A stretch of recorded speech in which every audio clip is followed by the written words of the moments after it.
सोचो कल पेट्रोल की प्राइसेस 200 रुपये हो जाएं और फोन की मिनिमम प्राइस 1 लाख तक पहुंच जाए और तुम्हारी सैलरी सेम रहे।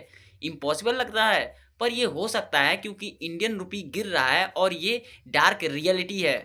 दोस्तों, डॉलर के मुकाबले इंडियन रुपी वीक होता जा रहा है और ये केवल एक न्यूज़ नहीं, हर इंडियन के पॉकेट का इशू है। पर सवाल ये है कि इंडियन रुपी इतना गिर क्यों रहा है और कहाँ गए वो महामानव जो ये बोलते थे। दोस्तों, रुपी वीक होने का सबसे पहला रीजन ये है कि डॉलर स्ट्रांग हो रहा है और अमेरिकन इंटरेस्ट रेट बढ़ रहा है, इसीलिए सभी इन्वेस्टर इंडियन से पैसे निकाल रहे हैं। और दूसरा बड़ा रीजन है दोस्तों, ऑयल इंपोर्ट। इंडिया अपना 80% ऑयल बाहर से खरीदता है। जब ऑयल महंगी होगी तो रुपी का प्राइसेस गिरता है। तीसरा बड़ा रीजन है दोस्तों, ट्रेड डिफेक्ट। इंडिया इंपोर्ट ज्यादा करता है, एक्सपोर्ट कम करता है और रीजन ये है कि इंडियन रुपी वीक हो रही है।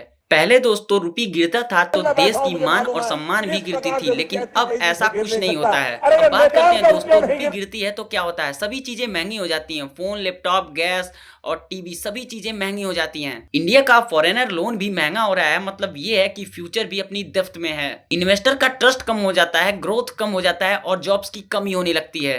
सवाल ये है दोस्तों, क्या ग्लोबल फैक्ट्री ही रिस्पॉन्सिबल है? सच ये है दोस्तों, इंडिया अभी भी सबसे ज्यादा इंपोर्ट पर डिपेंड है। और सबसे बड़ी बात यह है दोस्तों कि रियलेंट इकोनॉमी सिर्फ स्लोगन के लिए नहीं, रियलिटी में होनी चाहिए। दोस्तों, अगर रुपी ऐसे ही गिरेगा तो डेंजर रियल है। कमेंट में बताओ, क्या रुपी रिकवरी करेगा या और भी गिरेगा? जय हिंद।